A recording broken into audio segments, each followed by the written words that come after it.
Wait! Ito ang ranking namin ng mga rides sa Hong Kong Disneyland. Number 15, The Many Adventures of Winnie the Pooh. Family-friendly and a bit trippy, pero hindi ganun ka-memorable.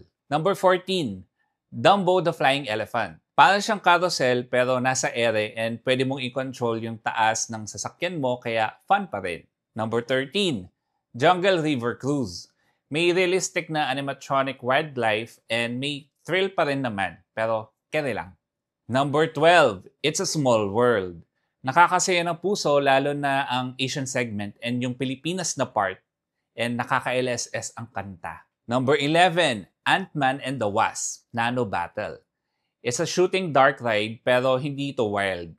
Kunyari, liliit ka rin na parang si Ant-Man tapos babarilin nyo yung mga targets. Very immersive and competitive kasi pwede kayong magpataasan ng score ng katabi mo. Number 10, Theater in the Wild. Pangmalakasang indoor show na most of the time ay Festival of the Lion King ang palabas. And ang ganda-ganda nito. Nakakamangha ang music, production design, and performance. Number 9, Mickey's PhilharMagic. Ang lakas ng nostalgia nito.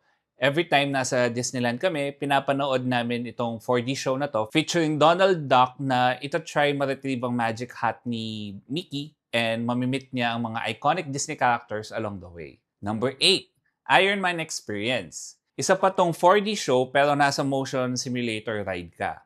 Isusuot mo ang Stark Vision glasses habang tinutulungan si Iron Man na iligtas ang Hong Kong. For Hong Kong hotels and attractions including tickets to Hong Kong Disneyland, visit our Klook Creator Shop. Visit thepoortraveler.net/shop. May mga discounts din dyan, so save and bookmark mo na agad. Ano sa tingin nyo yung mga rides na nasa top 7 namin? I-reveal namin yan sa next video. So, follow for part 2!